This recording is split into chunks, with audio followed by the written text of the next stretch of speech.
Tudo bem, pessoal? Voltamos aqui com mais um vídeo do nosso canal Teólogo na Net. Nós vamos caminhando. Eu estou num propósito aqui de toda semana colocar um novo vídeo, um vídeo novo por semana. Nós temos visto muitos novos inscritos no canal, que vocês sejam bem-vindos, mas nós continuamos vou continuar pedindo aí para você divulgar os vídeos. Nós precisamos crescer ainda mais e tudo isso para a glória do nosso Deus. Hoje eu vou responder uma pergunta que eu mesmo elaborei. Por que a serpente de Arão devorou a serpente dos magos do Egito? Fique comigo, continue assistindo esse vídeo, vamos para a nossa chamada, mas não se esqueça, se você ainda não é inscrito, inscreva-se agora. Lembre-se de deixar o seu like e, além disso, divulgar o vídeo para os seus conhecidos, tá bom? Sem demora, vamos à vinheta e depois já entramos na resposta.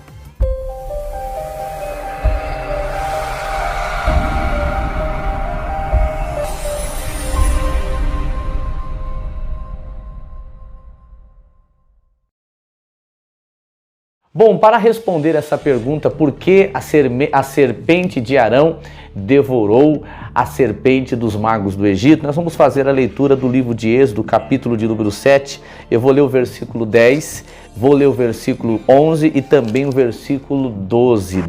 Então Moisés e Arão se chegaram a Faraó e fizeram como o Senhor lhes ordenara.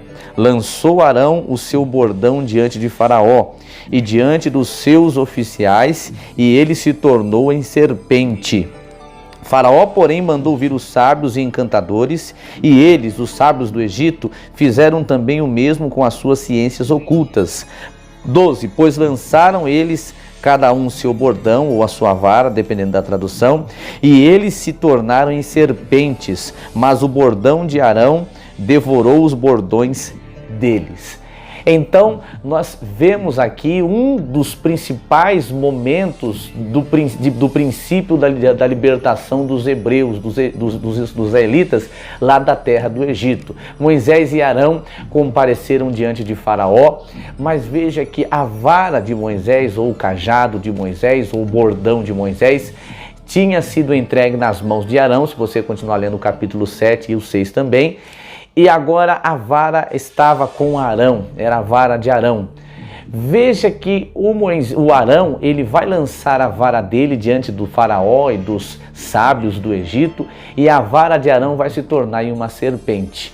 Logo depois, em seguida, nós percebemos que os magos do Egito, que aqueles que resistiram o Moisés e Arão, eles vão também fazer o mesmo com a vara deles, com um bordão deles, com o cajado deles, e vai fazer o bordão e o cajado deles, eles farão que aquele bordão e cajado se transformem também em serpentes. Então ali fica uma luta, fica uma batalha entre Deus e os deuses do Egito. Mas convenhamos, o livro de Êxodo mostra bem claro, até o capítulo de número, vamos colocar aqui 13, uma luta constante entre o Deus eterno, o único Deus, contra os deuses do Egito. Veja que aqui é mais uma vez expressada essa batalha entre o Deus de Israel e os deuses do Egito. Agora, por que o bordão de Arão, o cajado de Arão, devorou as serpentes dos magos do Egito? Sabe por quê?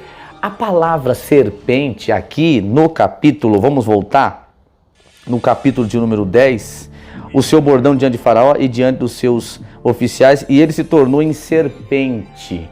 Esta palavra, esse termo, esse vocábulo aqui, a serpente aqui, no hebraico, faz projeção, traz o termo tanim, que significa, que dá a entender, que dá a compreender um tipo de animal do mar, um tipo de anfíbio, de animal do mar, algum monstro do mar. Então, logo nós entendemos, e eu sempre cito aqui as classificações, as posições do Russell Norman Champlin, a quem eu considero um grande estudioso. Ele já faleceu, mas ele foi um grande estudioso da palavra de Deus, tem uma enciclopédia rica no comentário que ele fez, ele vai aludir, ele vai fazer alusão exatamente a isso, que a palavra serpente aqui, ela tem a ver com um monstro marinho, com um monstro do mar, e muitos estudiosos também sustentam isso. Então a serpente de Arão, não é? A serpente do irmão do Moisés, do Arão, não era simplesmente uma serpente, era um monstro, era um dragão. Muitos estudiosos acreditam isso, que essa serpente era um dragão. Daí então, compreender porque as serpentes dos magos de Faraó, dos magos do Egito, foi devorada. Porque não era só uma serpente, então, provavelmente, que se transformou o cajado de Arão. Ele se transformou em um dragão, em um animal grande, um monstro ali que devorou, que acabou com as serpentes dos magos de Faraó. É uma interpretação possível. Não podemos afirmar claramente, mas é uma interpretação. Sabe por quê? Nós também entendemos que essa palavra aqui, esse vocábulo no capítulo de número 10 aqui do capítulo, no versículo de número 10 do capítulo 7, como eu falei, tem alusão a monstro, tanim. Já eu deixei anotado para a gente finalizar aqui a resposta, no Êxodo capítulo 4, versículo 3, não tem a mesma alusão. Êxodo 4:3, eu vou fazer a leitura. Então lhe disse, Deus falou para Moisés, lança-o na terra. E lançou na terra e o bordão virou uma serpente. Olha aqui, o bordão vira novamente uma serpente. Só que agora a palavra aqui é Nakash. É o termo Nakash, que não tem nada a ver com o monstro, que não tem nada a ver com um animal marinho. Provavelmente seria então uma serpente normal, provavelmente, uma víbora. Mas lá com Arão, é um dragão provavelmente, que a serpente se transforma. Que a serpente de Arão, ela vira. Bom, essa é a resposta porque a serpente de Arão devorou a serpente dos magos do Egito. Então, porque a serpente de Arão, ela deveria ser não simplesmente uma serpente, mas um dragão, se pegarmos o vocábulo no hebraico, tanim, que ali no texto, capítulo 7, versículo de número 10 do Êxodo, faz referência ao termo tanim, logo dragão, um animal grande. Por isso foi devorada a vara dos magos do Egito. Se você tem alguma dúvida, mande para mim, que eu trarei a resposta assim, é lógico, se estiver ao meu alcance. Fica aqui um abraço, continue orando por nós e vamos seguindo ao Senhor. Um abraço, meus amigos, estamos juntos.